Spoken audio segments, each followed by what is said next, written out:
definitely thankful for Ellen, but I just wanted to say, in ancient Israel, wasn't that a great setup? Because you just had to go to the well in the evening, like the young man. What a setup! You just wait for a kind girl to give water to your camel, and away you go. But anyways, with 2 sons there, that was just awesome. They talk about their dating sites. That was far better. But I am definitely thankful for Ellen and appreciate her so much. And just not much can be said here more than what everyone sees. She's a great asset in the home and in here at church, and I'm just so thankful for the life I've had with her. And God provides great things. So thank you. I'm like Dana. I'm gonna go down. I'm definitely thankful for my wife, Jillian. Probably the 10 years that we've been together, she's spent probably 7 of them alone, like for half the month at a time, and it's not easy to run a household by yourself, especially in northern New Brunswick, shoveling and plowing, carrying kids, and I'm really thankful for that.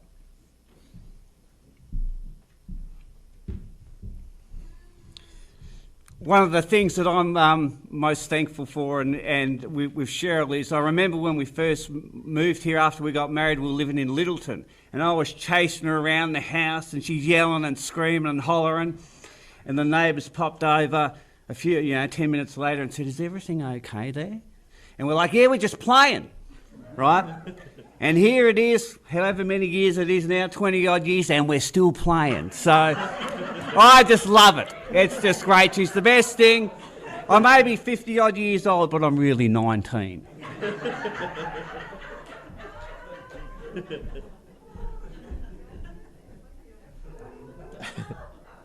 So a lot of you know me. I'm not an easy person to get along with, to say the least. Elaine has stayed with me all this time.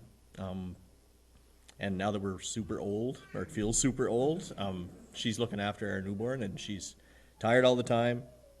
She's run herself ragged all the time, dragging the kids around while I'm working.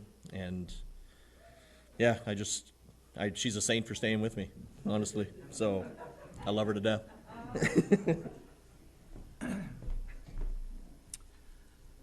So one thing you don't do with Dana is forget to buy her card at every occasion.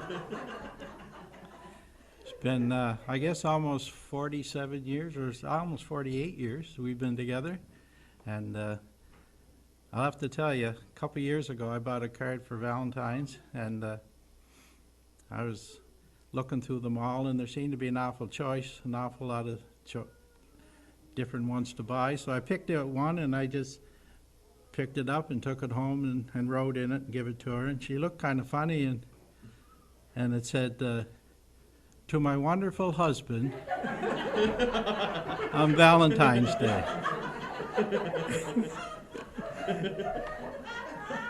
So I never lived that down.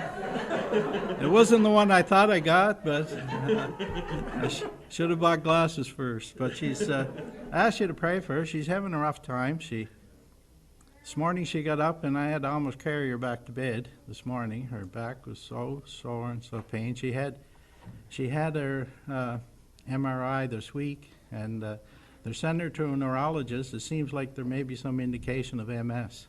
So just remember, she's suffering with a lot of pain most every day, and so just remember to pray for her if you would. Thank you.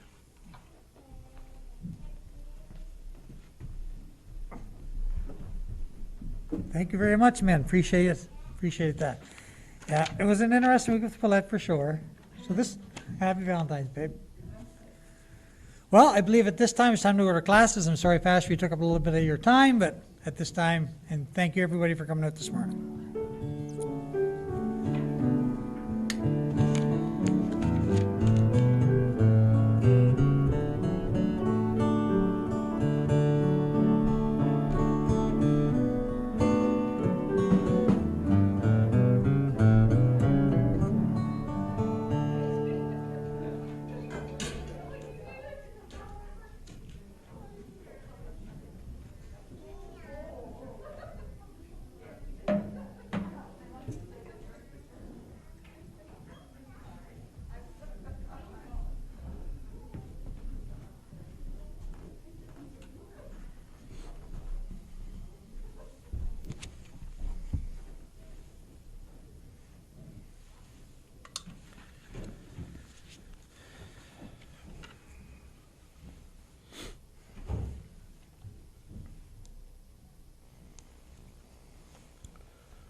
Well, good morning.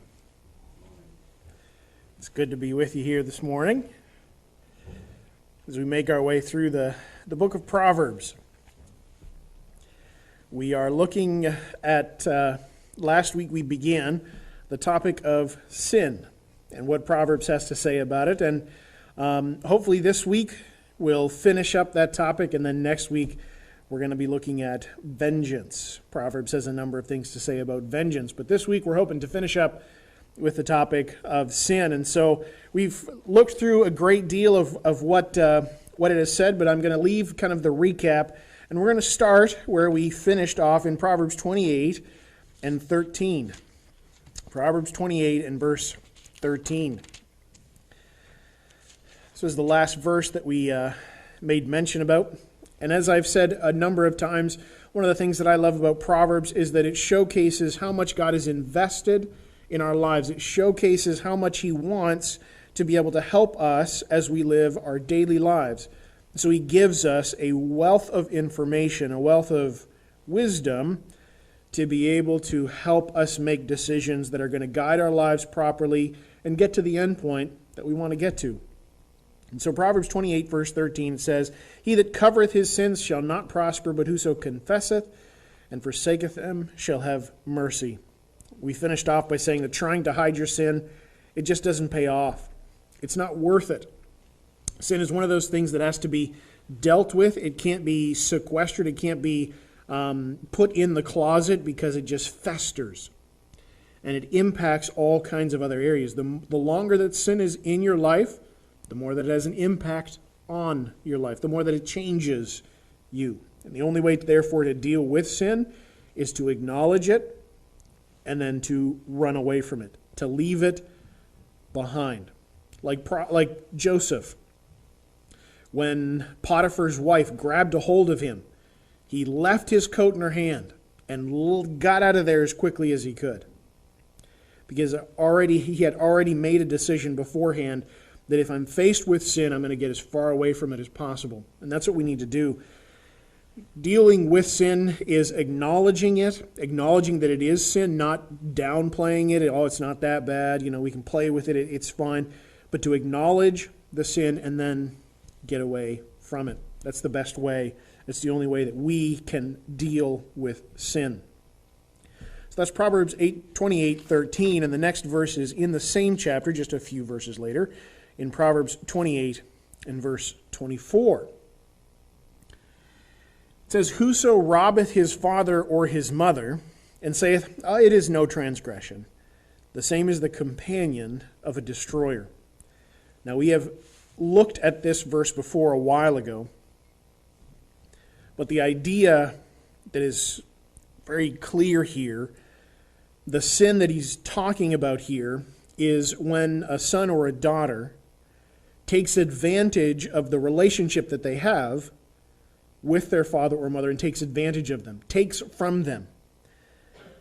So just because your family does not give you any right to take what's not yours. So if something belongs to your parents, it's not just family property. You don't have a right to it just because you are their child. So that's what is being described here. That's the sin that's being described here. Taking from your father or your mother and then saying, it's no big deal. We're the same. We're from the same family. But if you've taken something that's not yours, it's the same as, you're on the same line as, you're a companion of a destroyer, somebody who just wrecks things. So just because your family does not give you any right to take what is not yours, just because you're sharing the same house, just because you share the same family, just because you are in the same bubble, doesn't give you a right to take what doesn't belong to you. That's sin.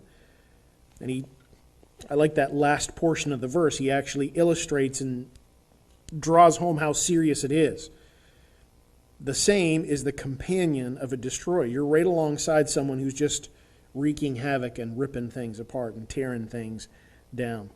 So sin, that's a big one. And then the last one, the last verse that deals with the general category of sin, is chapter 29 and verse 16 of Proverbs. It says, "When the wicked are multiplied, transgression increaseth, but the righteous shall see their fall." Now this is an encouraging one. It's an encouraging one to look at and to kind of think about. And it can be discouraging at the same time, because it means that the more godless people there are, the more sin there is naturally going to be. So the more that people distance themselves from God, the more sin there's going to be. That's a direct correlation there. So as you shove God out, sin will naturally increase. That's just the way that things work. Goodness does not exist separate from God. You can't legislate, you can't have laws to make people good, because it doesn't exist as a separate concept from God. So when you remove God, when the wicked, godless people are multiplied, sin naturally increases as well. So it's not that there's God, and then there's Satan, and then there's good just kind of existing separate from that. It exists because of God. So as God is removed, transgression increases, sin increases. But the encouraging part is the last part of that verse, "But the righteous see their fall." God-fearing people will live to see them fall. So even if we live in a society where they're trying to push God out and sin is naturally increasing, don't worry. We're going to outlive that. We're going to live to a time when we can see things restored to the way that they're supposed to be. Godlessness is a temporary affliction. And God will see things change. God will see things right. So this is a fact of how the world works. When you remove God, sin increases, but don't worry, the righteous will see their cause. A person who wants to serve God, God-fearing people, will live long enough to see them fall. There will come a time when we will be able to see their destruction. So even though even an entire society is heading one direction, that does not need to cause us concern that the outcome is going to change. We're going to live to see it made right. And now moving just a little bit from the general category of sin into the causes of sin. There's certain things that Proverbs draws out that cause sin more than others. Proverbs 10:16 is the first one. Proverbs 10:16. It says, "The labor of the righteous tendeth to life, but the fruit of the wicked to sin." Okay, this is a big picture verse presenting the two paths and where they both end up. So living right leads to a meaningful life, a life that has value, that can create a sense of fulfillment. Living right leads to that kind of life. But a wicked life just brings sin. So there's the two paths. If you want to live seeking God, wanting to please God, that's going to lead to a life that has value, that makes it feel like it's worth something. It leads to life. But if you want to shove God out of your life, then that's going to end up in just more sin. So those are the two general paths. Broad picture, big scope of your life. Where do you want to aim? Because he tells you what the end result is. Serving God, it leads to a meaningful life. Wicked life just leads to more sin. Another cause of sin is just in a few verses later in Proverbs 10:19. This is a good one for us to remember. It says, "In the multitude of words there wanteth not sin, but he that refraineth his lips is wise." So what's one of the things that's going to cause sin? Flapping your mouth. The more you run your mouth, the more you will sin. There's a direct correlation between how much you run your mouth and how much you sin. But he that refraineth his lips is wise. It doesn't mean that all talk is bad talk. It just means if your mouth can't stop, sin will multiply. And that's a good thing to remember. And then Proverbs 12 and verse 13. It says, "The wicked is snared by the transgression of his lips, but the just shall come out of trouble." Tying in with what the last verse said in 10:19. Again, the more you run your mouth, the more you will sin. A person who does not want God will find that their mouth, the things that they say, gets them more and more into trouble. So it's like a wheel. It just amplifies and gets worse and worse and worse and worse and worse. Whereas a just person, one who wants to serve God, that's toned down. The risk of sin is decreased when a person wants to serve God. And so the words that you say when you want to serve God are more likely to lead you out of sin than to cause you even more areas to stumble into sin.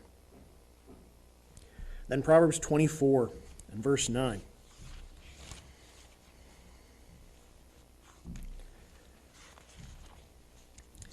It says, "The thought of foolishness is sin, and the scorner is an abomination to men."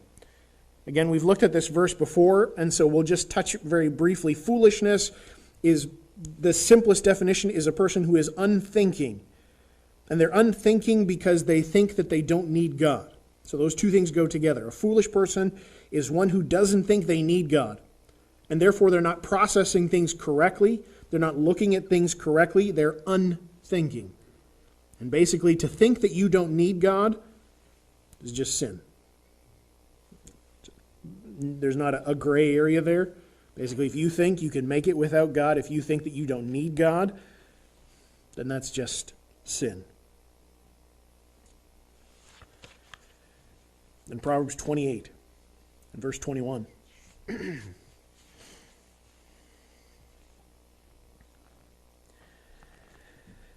This is a unique, very unique verse.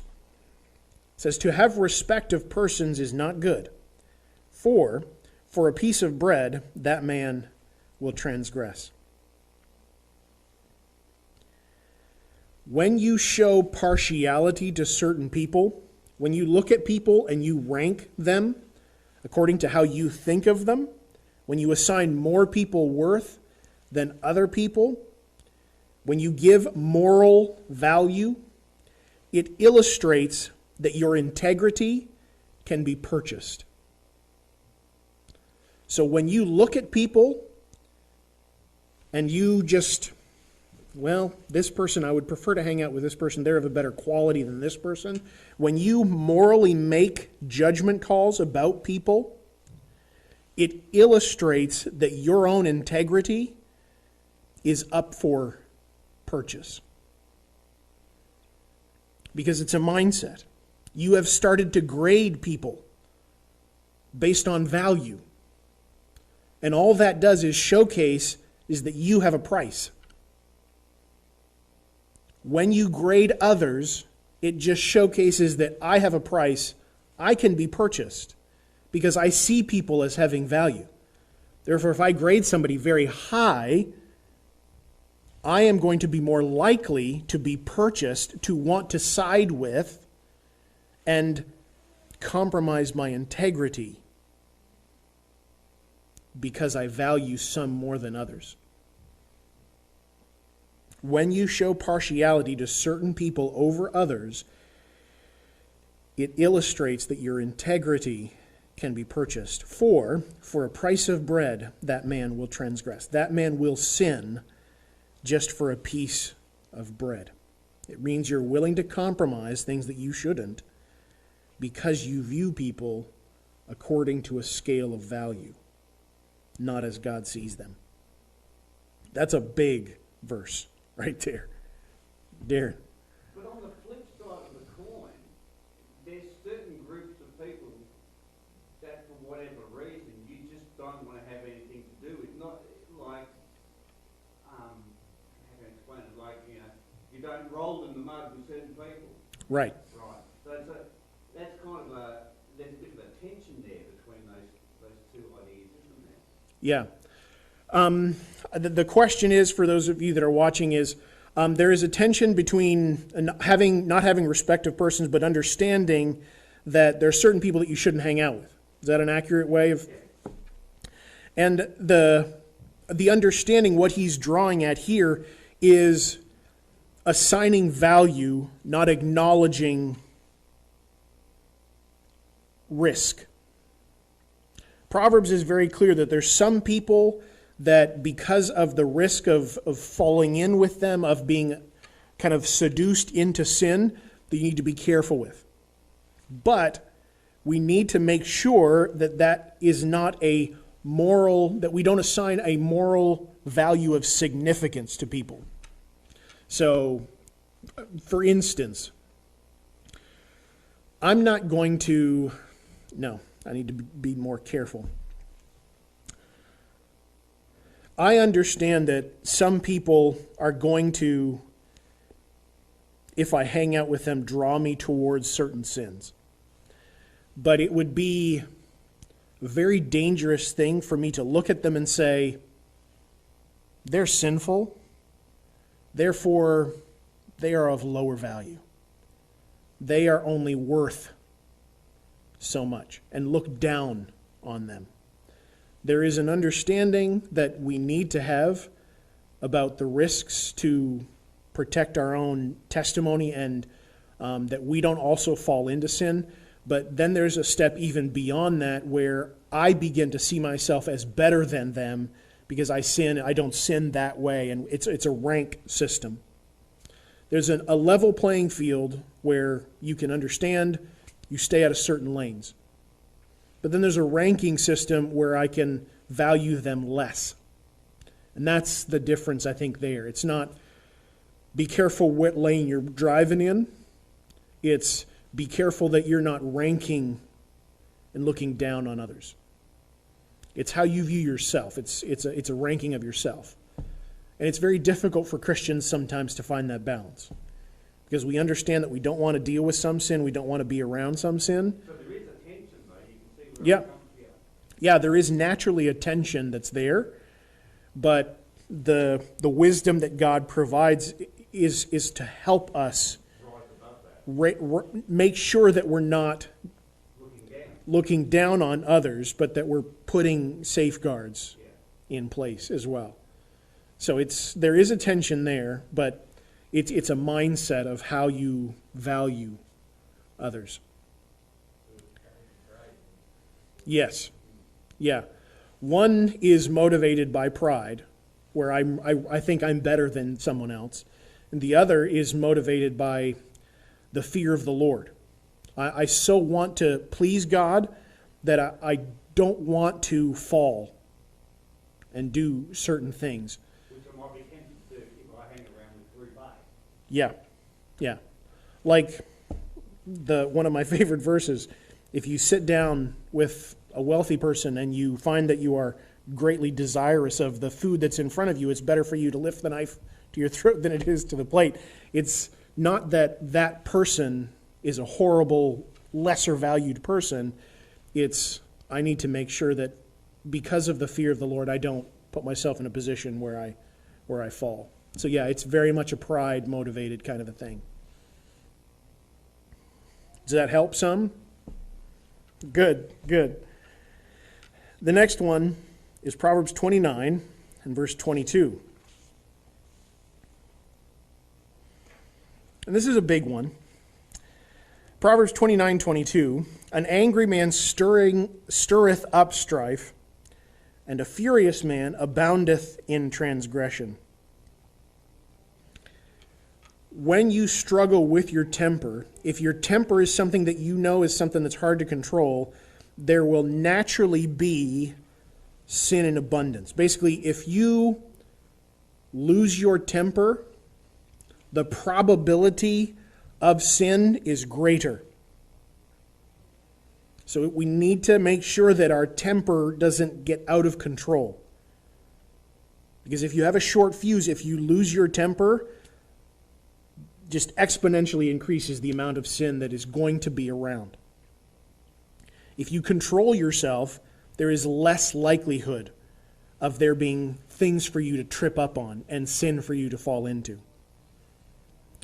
One of the things that causes sin, anger. Your temper creates sinful waves. So when you lose it, big waves go out. And there's a lot more likelihood of sin. Now Proverbs 5:22.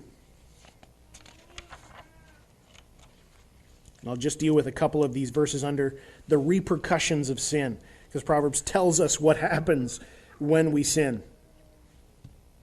Proverbs 5:22. Let me get over there.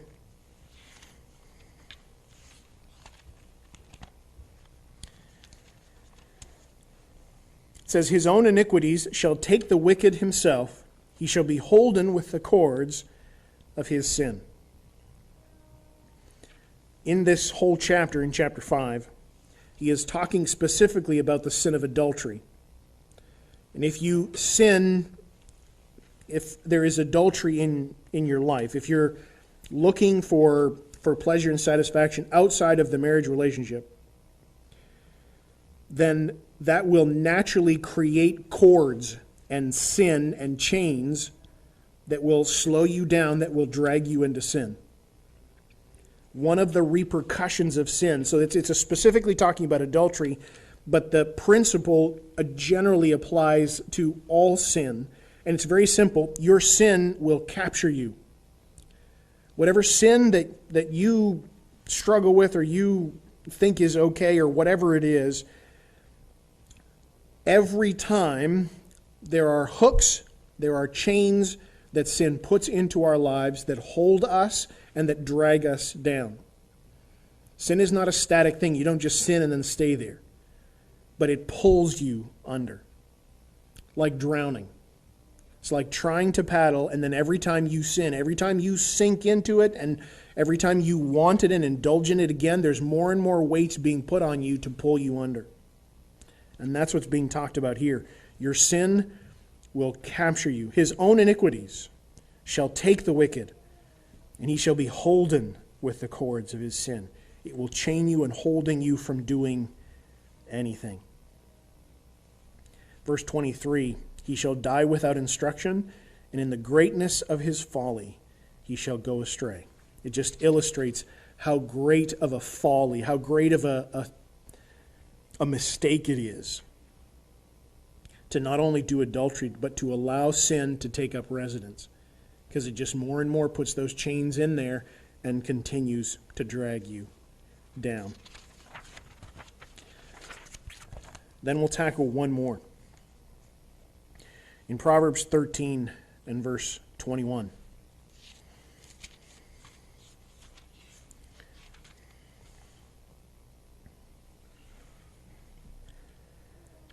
Evil pursueth sinners, but to the righteous good shall be repaid. That word pursue is the same picture that you would see on the Nature Channel in a safari, an African plain, where a big cat is hot on the heels of an antelope. Evil pursues a sinner.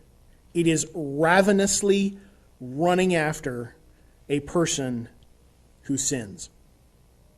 Misfortune chases sinners like a wild animal. The repercussion of sin is that's what follows after you. That's why a person who lives in sin is naturally more stressed. And why you've even heard it, you're looking over your shoulder all the time. Even though there's nothing there, you're looking over your shoulder all the time. Because evil pursueth sinners. Like a ravenous wild animal running after you. That's what happens when you sin. In contrast to that, putting in the effort to live right is an investment in your own good. So you can live in the present, constantly aware that evil is right behind you, or you can invest in your own future good by doing what the Lord wants you to do. By seeking to please Him, you're investing in your future return. So that's the way that Proverbs describes sin. There's two very different paths. You can pursue what you think is right, and you can pursue sin, what feels good and all of that kind of stuff, but there's repercussions to that. There's huge downsides. Or you can seek to serve God, in which case that life tends towards a meaningful life, and one that if you invest in, reaps good in the future. The paycheck, in essence, for a life that wants to please God is good in the end. So we'll close off our time there with a word of prayer. Dear Heavenly Father, we thank you so much for all that you've done for us and for the wisdom in the book of Proverbs. Help us, Lord, to keep it, to spend time digesting it and looking through it and thinking of it so that we can make the right choices about where we want our life to end up. So we thank you for it in your name.